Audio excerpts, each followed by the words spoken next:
April marks Behavioral Health Today's 5th anniversary. To celebrate our 5th year mark, we're releasing 5 shows this week, 1 episode each day. 2 will be new shows, and 3 will be some of our favorites in the past year. We hope you enjoy all of them, both new and old, and we look forward to bringing you another year of trending and relevant content in behavioral and mental health. Welcome to Behavioral Health Today. I'm your host, Dr. Graham Taylor, and today I'm joined by Ross Ellenhorn. Ross is a renowned thought leader in mental health and addiction recovery, known for pioneering innovative community-based approaches. As the founder and CEO of Ellenhorn, the nation's most comprehensive community-integrated program, Ross is dedicated to helping individuals recover and thrive outside of traditional hospital and residential settings. With a joint PhD from Brandeis University in social welfare policy and sociology, Ross has become a sought-after speaker, consultant, and advocate for reimagining behavioral health care. His work challenges conventional paradigms, emphasizing collaborative, creative, and authentic relationships in the healing process.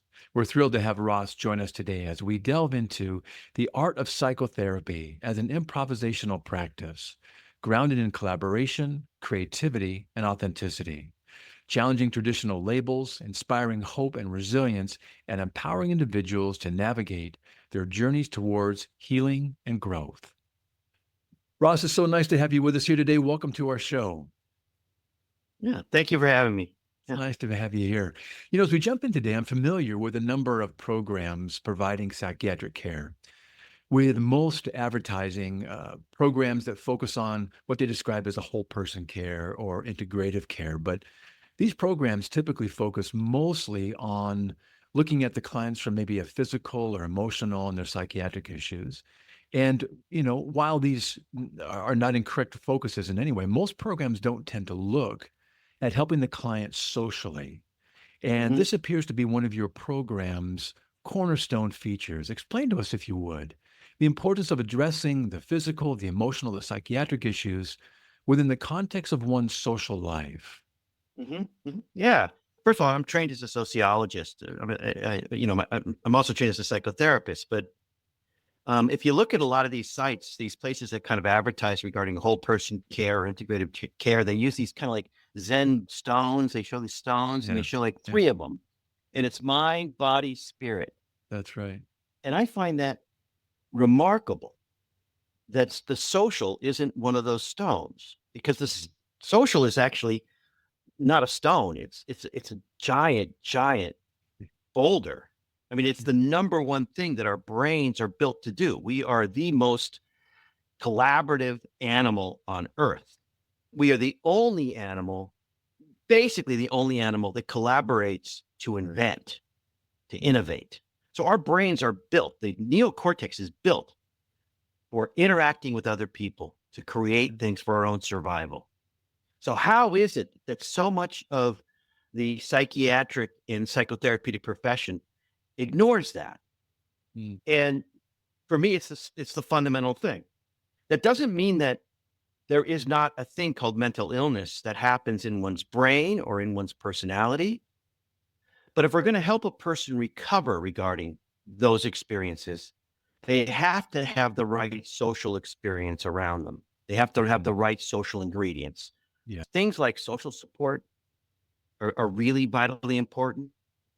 The sense of purpose, sense of meaning. These are all things that are given to us socially. You can't actually develop meaning and purpose without that kind of social thing. Without those, people don't change. So even if you're kind of working on depression or anxiety or something like schizophrenia, without those things around you, you're not going to do the work to move forward. You're going to feel stuck and demotivated. These are the things that motivate us in the world. I think that is such a key piece. And I know that, your program appreciates how disruptive seeking traditional inpatient psychiatric care can be to one's day-to-day living and taking them out of their context. So, it takes them out of their living spaces and places. And apart from those things, like you're saying, that can be so important and stabilizing to them, including their, which is huge, their purpose, their personal drive, their familiar environments, et cetera. Expand upon, just for our listeners' sake, how disruptive traditional programs can actually be in the treatment process. Sure. Yeah. So if you think that our social experience is kind of the medicine for motivation. In other words, Yeah. psychotherapy professions have not really done a great job of describing what motivation is. They use these words denial and resistance, which are, interesting terms. There's no kind of scientific proof of denial and resistance. What we know from social psychology is a significant amount of our motivation has to do with having social resources around us. Yeah. So in some ways, all treatment isn't really about the treatment. It's about the motivation of the person to accept the treatment and use it in their Really good. lives, right? Care and treatment don't work if the person's not metabolizing it, bringing it into their consciousness and using it in their own lives, Really right? good. And so what we're saying when we put people away is that they're not ready for the medicine that will help them recover. We're saying you're not ready to do these things that are actually the medicine that's going to get you to recover. There's an insanity to that, right? We're taking you away from the medicine to get you to heal, because the medicine is having all these social resources around you. Yeah. And in doing that, you're also injuring the person, because in most ways in which we're practicing psychiatric care in this country, it's all about getting rid of symptoms, not about how do we get you to a sense of purpose and meaning in your life. How do you have more sense of aliveness and connectedness? Mm-hmm. And the message is always you're broken and you need fixing. And so it's all about your brokenness. It's all about experts intervening on your brokenness instead of you participating in your recovery. That causes what I call psychosocial trauma. It makes a person feel broken and like they can't make their life work. Boy, that is so good. That was really rich. Just a little sidebar real quick. I picked up the book by Viktor Frankl, and Man's Search for Meaning. And in the very beginning, he's talking about how in the absence of having meaning and the importance of what you're saying here too, the importance of the meaning, the social context in someone's life. And that's what you folks do really well. You work to keep the purpose in someone's life. And as you're seeing it driving everything that we do. And what I love is that your program develops kind of this virtual hospital without walls where you provide treatment in the community, meeting people where they're at in their lives with a team that beautifully wraps themselves around the patient in their community versus, like you said, behind locked doors in a hospital. Yeah. Explain and illustrate that for us a little bit more. Yeah, sure. I mean, well, first of all, let me just say, like, Viktor Frankl, Eric Fromm, Rollo May, there's a whole period of time that I was raised in. So I feel like this person from another planet when I hear people talk about use this best practice technique to get the person's symptoms down. I don't even know what that means. I don't get it. Right? It doesn't feel therapeutic to me to say what we're doing is getting rid of symptoms. Instead of what we're doing is removing symptoms to get the person to where they want to go. Yes. What gives them meaning in their life. I feel like an old person when I'm hanging out with all this talk about use this technique and that technique, and this technique will change the person. As if the person is sort of like this broken refrigerator that needs fixing, and you send them back to the warehouse and they work on it, and then they send it back with a warranty, I think that's how it's seen. I really Yeah. do. I think, what's the shelf life on this, admission and discharge, and when are we going to, the revolving door idea? But your statement, I want to hold and have you continue on, please. You want to remove the symptoms to get to the meaning of someone's life. Yeah. That's really going to be driving them and giving them purpose and intent. Keep going.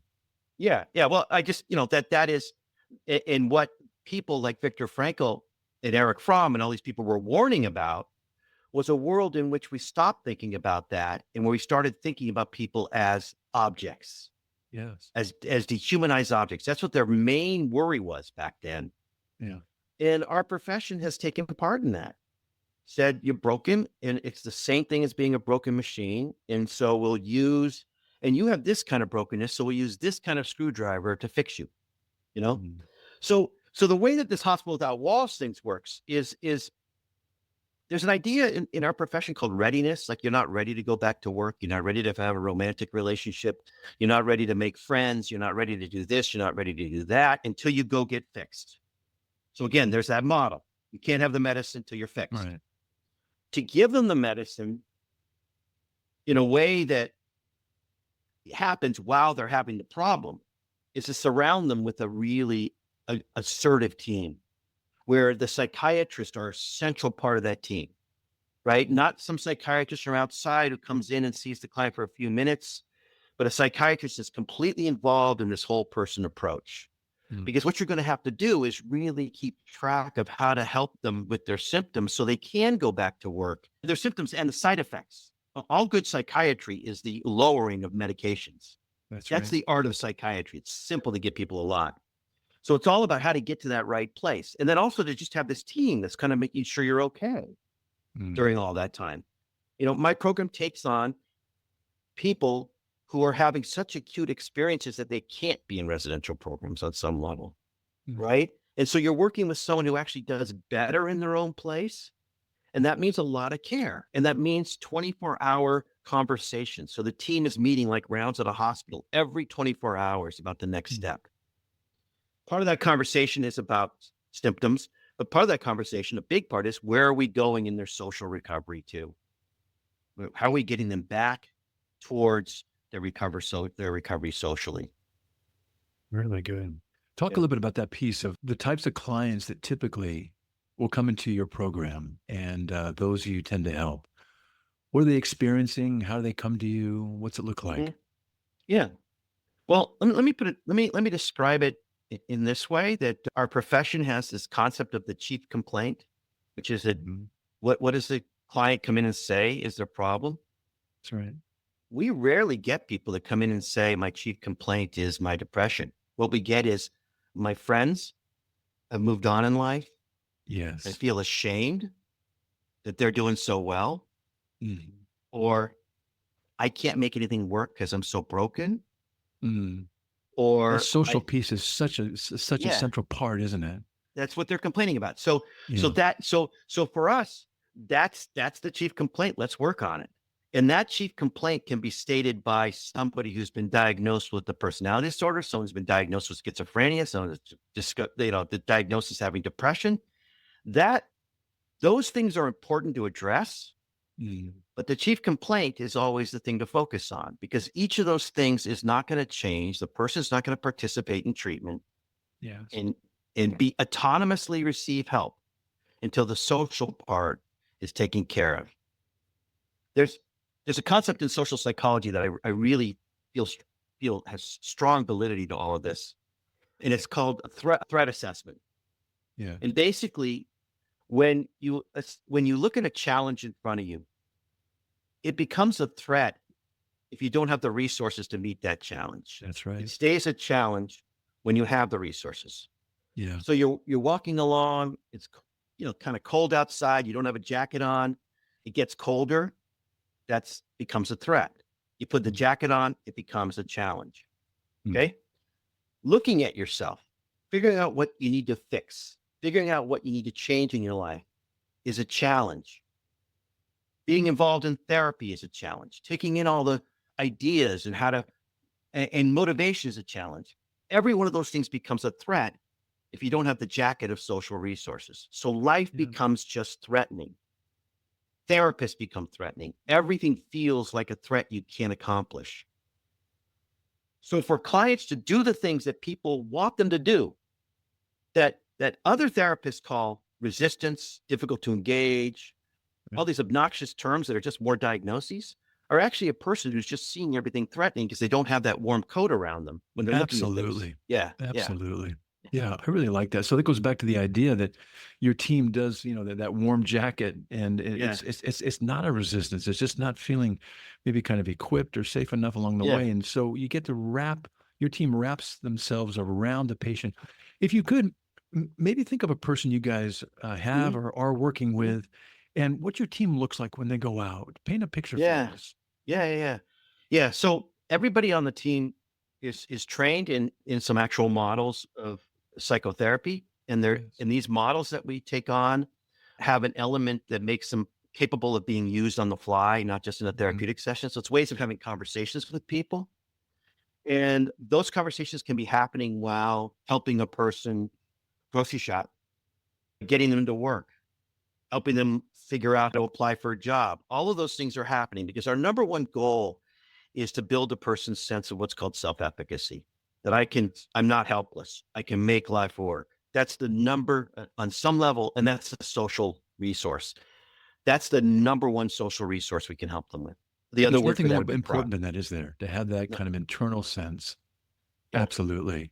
Yeah. Yeah. Yeah. Yeah. I mean, there's programs all throughout the country, these wilderness programs where they send kids off to build self-efficacy, which is great, but they have to come home.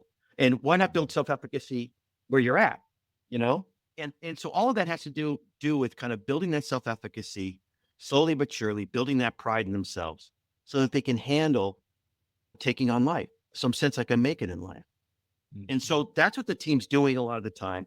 But the team is also organizing care around whatever's going on for the person. So the perfect example of this would be, we had a client who was in school. They had a real anxiety problem. They started drinking without telling us. They finally told us, which is probably a sign of the fact that we take on what's called a harm reduction approach to our clients, where there's no judgment about that stuff. We're willing to work with people who use. And they had to go to detox. You know, you have to when you've been drinking. Detox center said next step is for them to go to some sort of outpatient day program.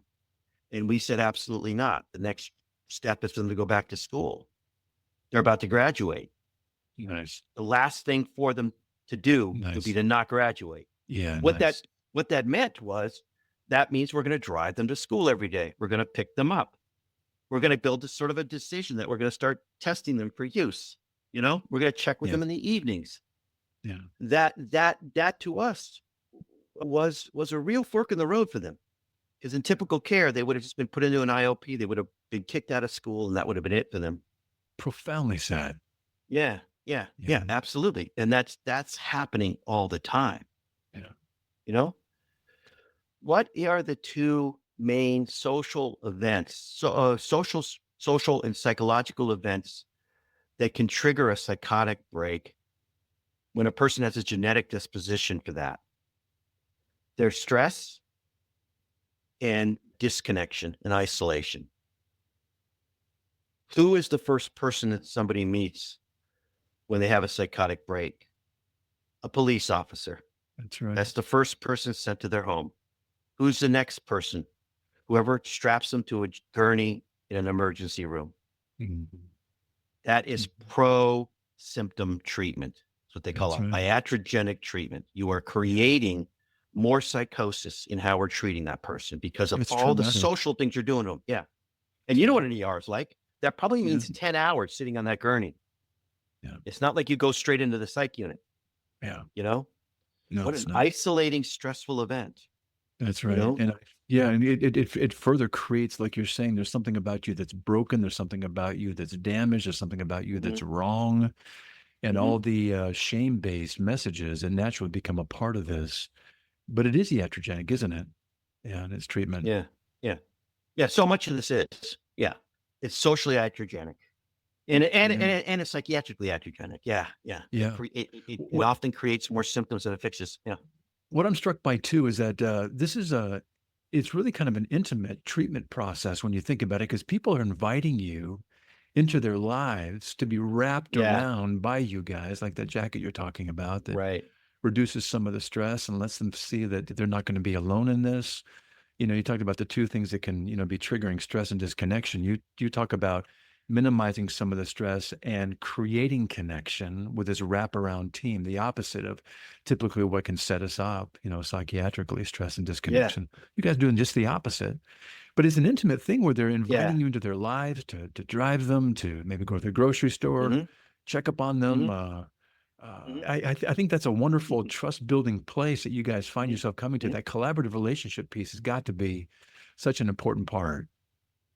Yeah. I mean, first of all, there's two parts of that. One is collaboration. I just think has been proven. I mean, Yeah. there's this thing called common factors research, which is what are the common factors in all therapy that actually make them work. It turns out that 15% of what makes therapy work is the model you're using. Only 15%. Yeah. 30% has the therapist built a collaborative relationship with you. Yeah. So if you're doing some technique, the actual thing that's happening isn't the technique. It's the collaboration. If you're forming it. If you're not Yeah. forming it, nothing's going to happen. That's right. That's right. And so this collaborate, and then by the way, the other 30% is what they call extra therapeutic events, which means the therapeutic things that are happening to the person socially in the environment outside the office. So we're trying to address both those. We're trying to address that 60, 70%. I think it's 35 each, 70% of those two things. No one else is doing that. The other element is, people come to our program and they're like, what? I get in the car with somebody? No, Right. that's breaking boundaries. Right. Well, boundaries are an interesting thing. I think we've gotten so crazy about boundaries because we're looking for these sterile environments. And that's sort of like looking for these environments where nothing human's going on, Mhm. And I think that boundaries should be formed about whether the therapist is trying to be gratified by the patient, that's the boundary. So that gets Expand upon that a little bit. crazy. Yeah, expand upon Yeah. that. Gratified by the patient. If I tell a joke to a patient because I want to hear them laugh because they'll make me feel better, it's kind of breaking a boundary. It's not a giant boundary. We do it all the time. If I'm trying to feel better because they're getting better, I'm trying to get gratified. Yeah. All of those things are really, if you were to follow that rule, you're not going to end up doing anything unethical.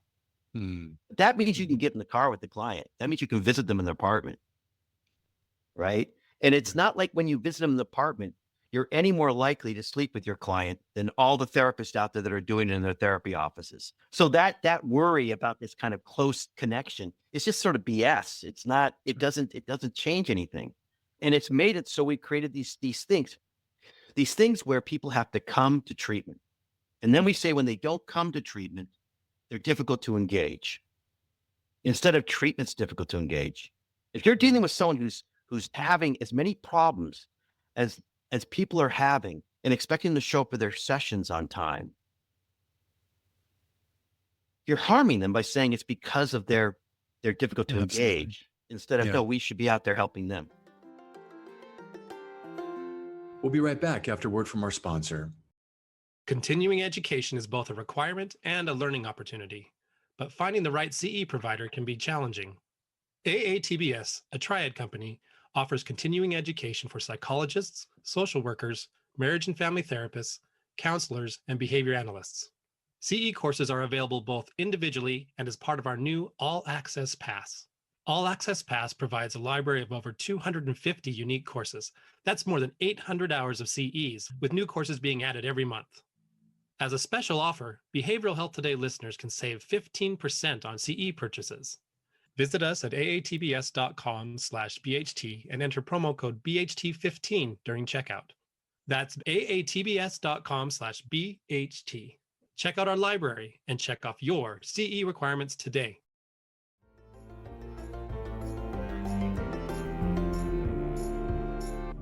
I think that's another piece to this too. You talk about can be kind of iatrogenic as well, where we're requiring them to come to a treatment that they're already having trouble maybe getting out of their home or getting transportation, or people are a threat, or they feel disconnected somehow, and it's further stressful. And they're saying, well, if you don't show up for your appointment, you're not motivated and you're not looking to get better, and I'm not sure if I can work with you, kind of thing. And you're saying, well, that's all part and parcel of what they're going through. Let's not judge them on that. Let's go down to them and let's come into their lives.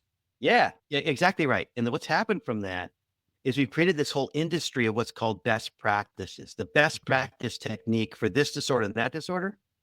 Each one of those best practices are best practices that are people who are well enough to show up for therapy. That's Which exactly means right. when you say dialectical behavioral therapy is the best practice for borderline personality disorder, what you're saying is dialectical therapy is the best practice for borderline personality disorders who can make it to group every week.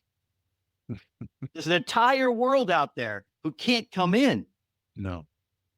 And we're saying those are difficult to engage. They're treatment resistant. Instead of, we need to serve those people. Yeah. So it's almost like you're saying, rather than having them come into our professional lives so that, it can be almost kind of easy that way, let's go into their lives. Let's come into their context, into their social piece, and bring all the things that we can, but let's bring it into, let's go to them. I think that's wonderful. Let's go to them when they need that. You don't go to somebody when they don't need it. Because No, part of it, because it feels self-efficacious to get yourself to treatment. That's there a you go. good thing if you can do it. But if you can't Sure. do it, or if you can't do it because you've lost a sense of hope because of all the ways you've been poorly treated, you need people to come out to you. You You know? bet. Yeah. You bet. Yeah. Let me throw some, we're talking about the process of therapy here. Let me throw some statements to you. Okay. And Yeah. I'm interested in kind of just maybe kind of a pithy response on and your Mhm. perspective on each of these. Let me start it out by saying the fear of hope, Mhm. what is it? And how Yeah. can it be an obstacle in therapy and personal growth? Yeah. So this research I do with some people at Rutgers University, and it comes out of my conversations with clients where I basically ask them, what's in your way? And the resounding answer was the sense of raising expectations in my family and myself, and the potential that by raising those expectations, I'll be let down. That's, hope is a mindset that it is the mindset. It's the only mindset that is built to get us through uncertainty towards something we yearn for. It's not everything's going to be okay. That's optimism, which is sort of a cheap emotion. Hope is the thing that drives you towards something that you yearn for through uncertainty. Mm, And so when you hope, it's driving you to something you want. yeah. And so when that hope is dashed or disappointed, you feel an injury. You feel this disappointment, and the disappointment can lean towards feeling helpless and getting your needs met. I really wanted this thing, and now my needs aren't met. Mm, For people in this who have been in and out of hospitals, it's constantly that. Everybody's excited. I'm being discharged, then I'm back again. yes. And so that failure of hope just keeps happening and happening to that loss of hope. And so then hope becomes this scary thing because it's going to drive me towards trying again. Yeah. And Yeah. so then you become demotivated. You don't want to hope again. And all the people that are hoping for you, they're like this person. You're standing on a cliff and you're afraid of heights and they're telling you to jump. And you start looking resistant because you're like, I don't want to do that. I don't want to hope again. What you're doing when you fear hope is kind of a beautiful thing too. You're protecting your hope. You don't want your hope hurt again. Absolutely. You know? Absolutely. Yeah. And that's what we find out in the research is that the people who are most perturbed by fear of hope score high on the hope scale. None. So they're hopeful people. Yes. They're But they're trying to hopeful. preserve it. But they're trying to Mhm. preserve it because And they're nothing else after terrified. that. Exactly. And so that I think is by the way, I think that that's actually a good way of thinking about what we call attachment events, that actually what an infant is doing when they reach for their parent is hoping. Mm, And when that's disturbed, you begin to have attachment disorders. I think they're hope disorders. Mm, And it's definitely what's happening for psychiatric patients is this constant experience of disappointment and hope. And then this growing sense that the greatest thing I fear is hope. yeah. And That's a wonderful, that's holding them back. And that's a so wonderful how do you, reframe. yeah. And how do you help them? You help them you can't help people with fear of hope. You can't help them with hope. You can help them with faith in themselves. And that's self-efficacy. In other words, if I try again and it fails, I'll survive. I'll be okay. It's worth trying again. And so that's where self-efficacy comes in. How do we help this person build that? Yeah. I really like that phrase. And I love the way you're reframing this hope disorder. It goes back to, doesn't it? Making sure that we're instilling meaning and efficacy Yeah. and sustaining that hope in a preservative way where we're going to have trials and difficulties, but we're going to maintain the hope throughout it all. So that's a beautiful Yeah. way, Ross, to put that. Let me throw out another one to you. Mhm. You described the idea that psychotherapy is like jazz, an improvisational approach. Expand Mhm. upon that a wee bit. Sure. Yeah. So, jazz really had its moment at the same time that all these thinkers we were talking about had their moment. These existential psychological thinkers and this sort of new interest in psychotherapy as this kind of philosophy and model for life. And what is psychotherapy? Psychotherapy is an improvisational 50 minutes where one of the improvisers is compassionately listening and recognizing a person in pain. Mm. And it's in that improvisation, like all improvisation, where the number one thing that's going to make it work is listening and talking. Yes. and gesturing and responding to the gestures. That's what makes jazz work. Jazz is all listening. That's all it is. So I don't mean it as fun or joyful as jazz can be. I mean it as jazz was invented as a message to all of us about how to live in a world where we need to be able to improvise. That we're post-custom, post-tradition world. We need selves that can improvise and can find meaning and excitement and joy, not in tradition, because we don't have it anymore. We can get it, and we can get it in crazy ways, which is called authoritarianism. But we can also get it through finding customs that are improvisational. And this country has this remarkable history of elders who could teach us that we're not listening to. And those elders, I can name some of them: Bootsy Collins, Miles Davis, Ella Fitzgerald, the Transcendentalists back in Concord, Massachusetts, way back when, Allen Ginsberg. I could go on and on and on about people that were trying to teach us that the way to feel alive and connected is through an improvisational way of dealing with life. And psychotherapy emerges from that tradition, not an American tradition, but it does. What's free associating in Freudian work? It begins with the idea we don't know where we're going, but we'll listen along the way. That's really what it's about.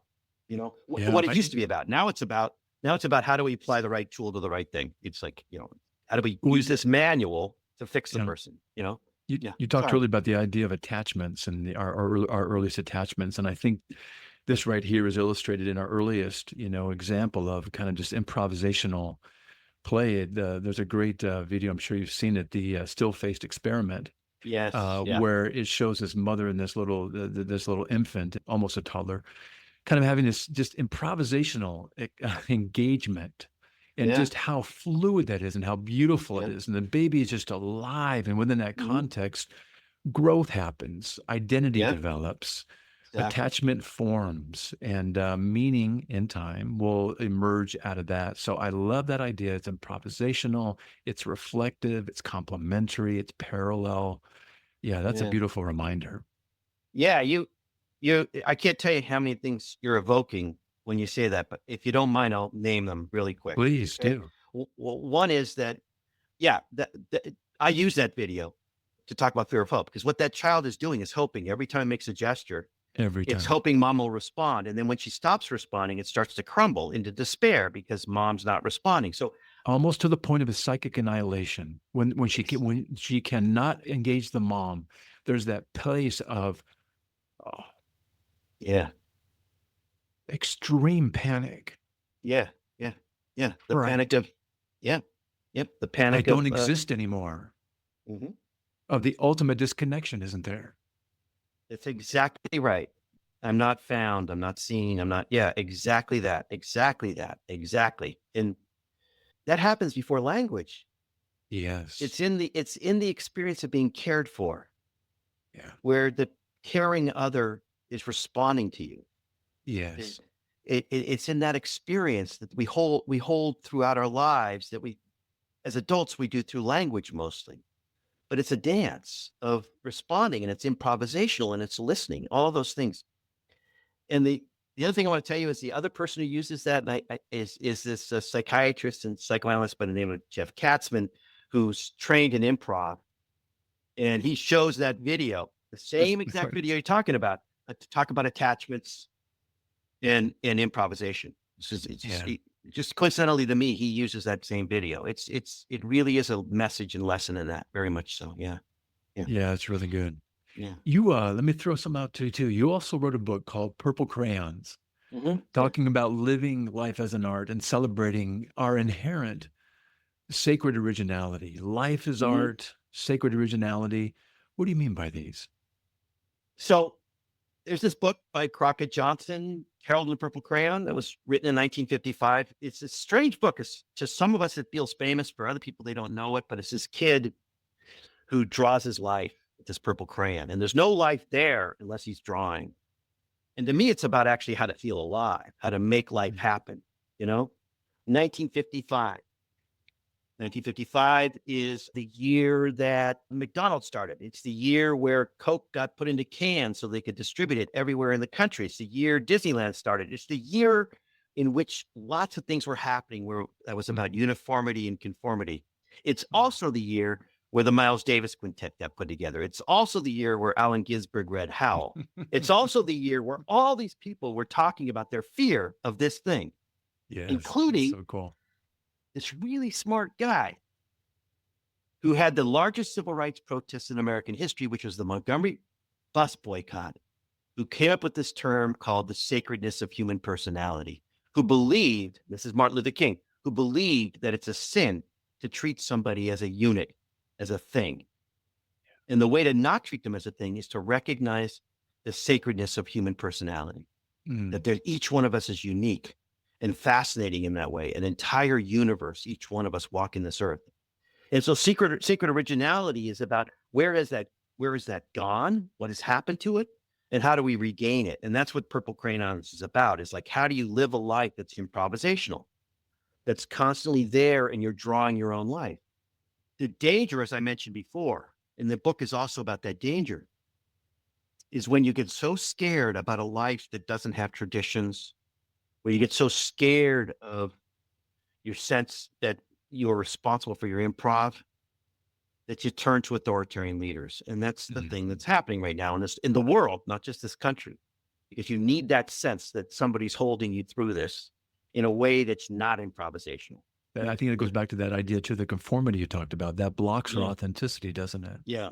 Yep. And there's a reason why we conform, and it's out of our fear of our own responsibilities to make our lives unique and profound in that way, or Yeah. fear of that responsibility. And so how do we stay responsible to ourselves as being sacred personalities? You know? Yes. Yeah. I like that idea that that's a responsibility that we have to ourselves, but maybe we can encourage each other in that process and be less likely Mhm. to, drift towards a conformity just for a sense of safety, because you get neither when you, Yeah. when you do that. And so you guys, Yeah. maybe just kind of toss out another thing here. You guys, we're talking about creativity and play, and Mhm. you guys even have a component of your program with the psychedelic piece. These Uh-huh. things can foster healing and growth in therapy, can't they? Yeah. So that's actually separate from Ellenhorn. And I should clarify that, because we got this, Ellenhorn got this weird reputation that we're a psychedelic program. We're not. That's the place called Cardea that I started, which is separate from Ellenhorn. So Cardea was really, in some ways, about me joining with a really brilliant person in the psychedelic space and in the holding space, named Dimitri Mugianis, and creating a program that was trying to resist the way psychedelic care was going. Because psychedelic care has just entered this same worldview as what's happened to psychotherapy. It's become a fix-it thing. I often say that there is a massive anti-psychedelic movement going on in the United States, and it's called the psychedelic movement, because it's so about fixing people now, instead of using psychedelics for what they might do, which is to create a state of play in improvisation. And so we're not interested in what they call brain plasticity. We're interested in play. They're different. We're interested in the state of play. The state of play brings you to life. If you feel alive in your life, it's because you're in a state of play.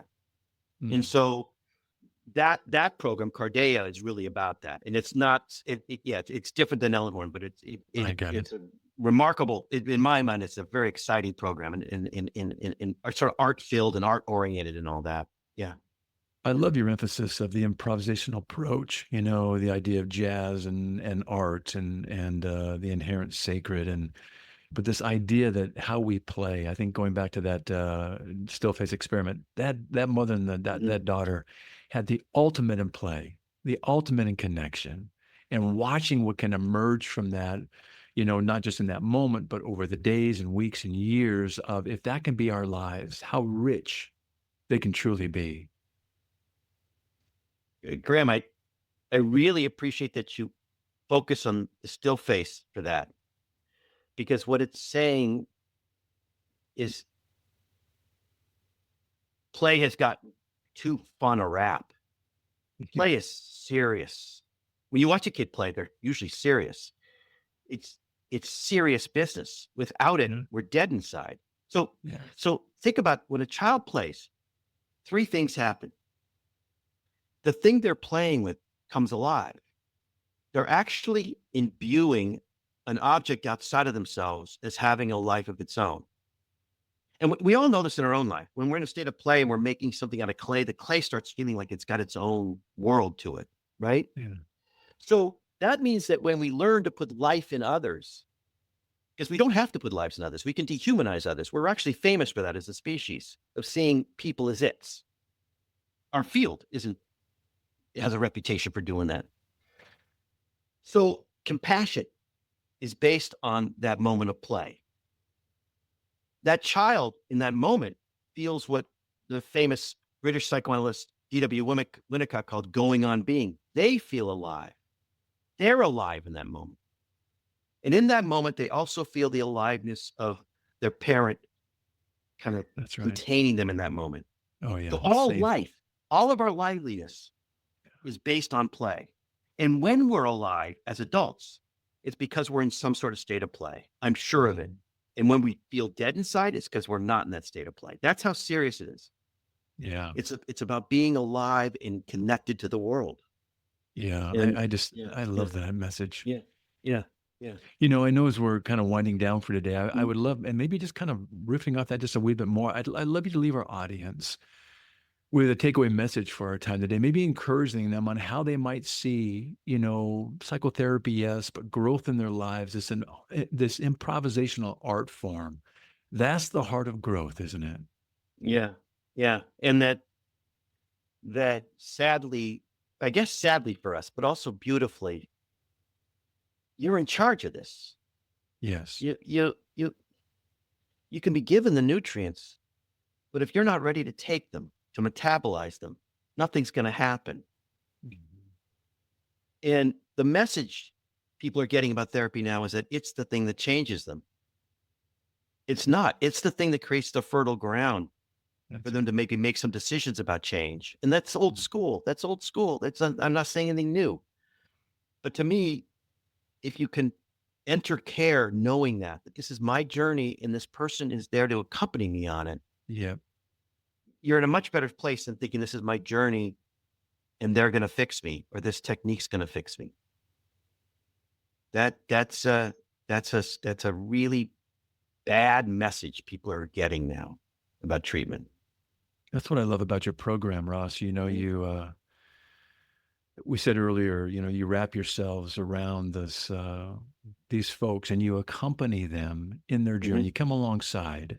Mhm. And it's a beautiful thing you guys are doing. So, as we wrap up our show for today, share with our listeners where they can learn more about Ellenhorn, your book, Purple Crayons, and also how they can best contact and follow up with you. Okay. Ellenhorn is ellenhorn.com. My website is rossellenhorn.com. Cardea is cardea.net. And any of those places, you can reach me through those places. And Purple Crayons, it's a HarperCollins. It's still a HarperCollins website or Amazon or whatever. Yeah. It's my favorite of my books. And I think it's a beautiful book. I can say that because I didn't design it, but I'm saying design-wise, I think HarperCollins did a remarkable job designing it. And it's worth getting it for that, if anything. That's so cool. Yeah, So yeah. cool. Yeah. Well, Ross, I appreciate your program. You impress me, and the staff you have just seem outstanding. But I really appreciate your perspective on these things in your heart that you bring to these things. I think you've kind of helped us tap back into the essence of the things that are important: meaning and self-efficacy, hope, and the ability to accompany one another in some really challenging times, regardless of the level of one's challenges. It's about being in relationship with each other in parallel, playful, complementary, joined ways. So appreciate you being on the show today. Yeah. Well, I enjoyed myself and I felt like I could play. And that's because you did such an excellent job holding me through it. And it's always a collaboration play. It's Yeah. always in the collaborative event. Yeah. Well, So you're very thank you. kind. Well, Yeah. hey, thank you again. Look Yeah. forward to having you back sometime. Yeah, I'd love it. Thank you. Thank you, Ross. Also want to thank you, our listeners, for dropping by and joining Ross and me today. It's always great to have you with us. In addition to listening today, would you consider leaving us a review and sharing the podcast with a friend? By spreading the word about our podcast, you help us grow and reach more people, allowing others to discover the valuable insights shared in each of our episodes.